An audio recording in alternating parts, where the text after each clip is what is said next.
నమస్కారం. సో ఎండి గారు చెప్పినట్టు నిన్న 2024 అవార్డ్స్ ప్రకటించుకున్నాం. సో 2014 జూన్ 2 తెలంగాణ ఫామ్ అయిన తర్వాత ఆ రోజు నుంచి సెన్సార్ అయిన సినిమాలు 2014 జూన్ 2 నుంచి సెన్సార్ అయిన సినిమాల్ని తీసుకోవడం జరిగింది. సో అలాగే every year 3 films, best film, second best, third best, 3 ఫిలిమ్స్గా ఆ 10 ఇయర్స్కి సంబంధించి మురళీమోహన్ గారి ఆధ్వర్యంలో ఈ జ్యూరీ ఫైనల్ చేసింది.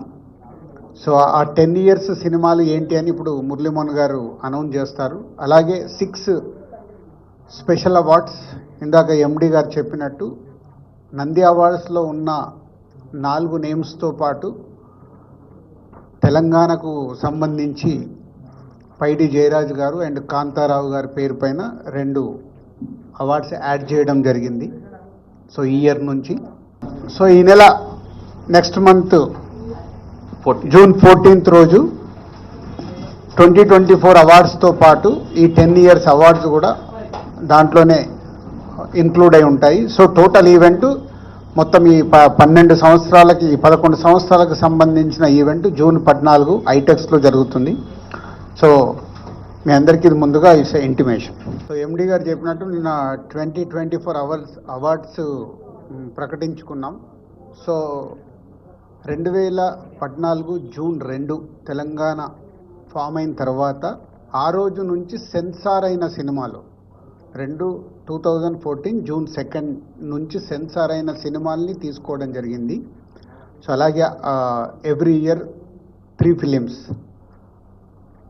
Best film, second best, third best, 3 ఫిలిమ్స్గా ఆ 10 ఇయర్స్కి సంబంధించి మురళీమోహన్ గారి ఆధ్వర్యంలో ఈ జ్యూరీ ఫైనల్ చేసింది. సో ఆ 10 ఇయర్స్ సినిమాలు ఏంటి అని ఇప్పుడు మురళీమోహన్ గారు అనౌన్స్ చేస్తారు. అలాగే 6 స్పెషల్ అవార్డ్స్, ఇందాక ఎండి గారు చెప్పినట్టు నంది అవార్డ్స్లో ఉన్న 4 నేమ్స్తో పాటు తెలంగాణకు సంబంధించి పైడి జయరాజ్ గారు అండ్ కాంతారావు గారి పేరు పైన 2 అవార్డ్స్ యాడ్ చేయడం జరిగింది. సో ఈ ఇయర్ నుంచి, సో ఈ నెల నెక్స్ట్ మంత్ జూన్ 14 రోజు 2024 అవార్డ్స్తో పాటు ఈ 10 ఇయర్స్ అవార్డ్స్ కూడా దాంట్లోనే ఇంక్లూడ్ అయి ఉంటాయి. సో టోటల్ ఈవెంట్ మొత్తం ఈ 11 సంవత్సరాలకు సంబంధించిన ఈవెంట్ జూన్ 14 ఐటెక్స్లో జరుగుతుంది. సో మీ అందరికీ ఇది ముందుగా it's intimation. Okay, thank you.